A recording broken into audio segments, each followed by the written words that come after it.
Okay, so this is the book that I've been diving into, The Abundance Book by John Randolph Price. Now, those of you who know my story, I was on welfare basically my whole life, was in the Marine Corps for a little bit, and then, made $1 million in 24 months, like starting my business. It went global in 3 months, like all this stuff happened. And now, as I'm in this season of like rest and just, enjoying my relationship and building something new on the other side of this, where I've shed the identity of poverty and, white trash Mandy. I've shed the identity of wealthy Mandy, and I get to just be a human being now. And what I've been really diving into is like the spiritual aspects of wealth, like true, genuine spiritual aspects of wealth. And so this is one of the books I found. I find myself mostly relating as Christian metaphysics. It's where I sort of find myself landing at this current space of time.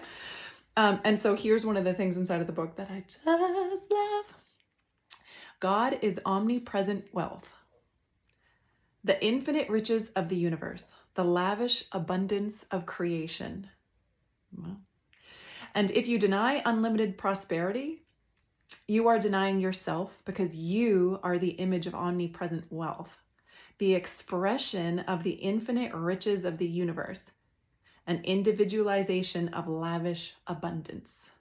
You are as rich right now as any individual who ever walked on this planet. The cattle on 1,000 hills are yours, the gold and silver are yours, and an abundance of money is yours now. And I feel like it's something that we have to read multiple times. Actually, in this book, he does something called the 40 Days of Abundance, I think it's called. And you read it every morning and every night. And I did. And it like just locks in a little bit more and a little bit more, like the actual grandeur of what God created on this planet, what infinite source just did, and how miraculous that is, and how we are made, and we are one, and we are a spark of the divine. We are made by God, whatever way of viewing it resonates, which means we are infinite abundance. And so to deny it in our own reality means to deny God, which is kind of mind-blowing, because there's this strange warped sense of humility that if we are poor, then we're more spiritual.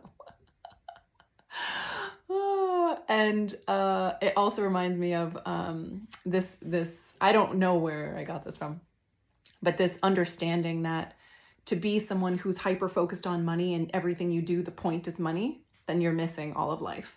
And likewise, to be a human being who is